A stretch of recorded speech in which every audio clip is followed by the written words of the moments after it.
وقف ترمیمی قانون پر supreme court میں سماعت جاری، عبوری فیصلے سے قبل فریقین کے دلائل کی سماعت۔ قانون غیر آئینی ہے، وقف املاک کو کنٹرول کرنا اور چھیننا مقصد، کپل سبل کی بحث۔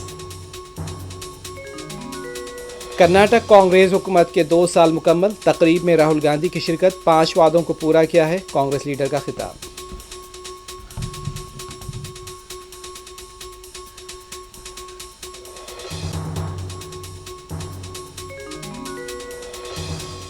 پہلگام میں لوگوں کی موت، پونچھ میں عام شہریوں کی ہلاکتیں۔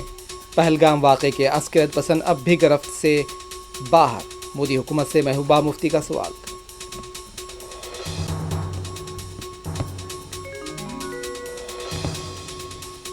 کالیشورم کمیشن نے تلنگانہ کے سابق وزیر اعلیٰ KCR ہریش راؤ اور E راجندر کو جاری کی نوٹس، 5 جون کو حاضر ہونے کی ہدایت۔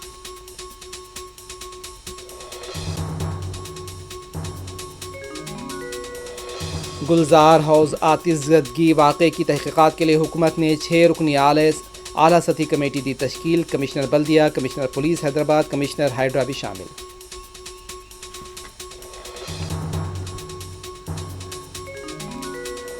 تلنگانہ راج بھون میں ہارڈ ڈسک چوری کا معمہ چند گھنٹوں میں حل، کمپیوٹر انجینئر سرینواس گرفتار۔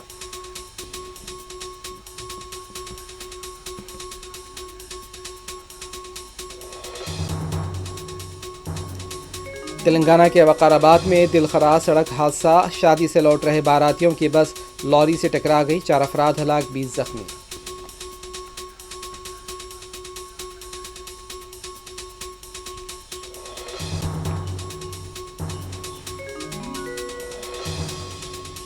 تلنگانہ ڈرگ کنٹرول ایڈمنسٹریشن کا میڈچل ملکاجگری ضلع کے الوال میں بنا لائسنس چلائی جا رہی میڈیکل شاپس پر دھاوے، 30,000 روپے کے ادویات ضبط۔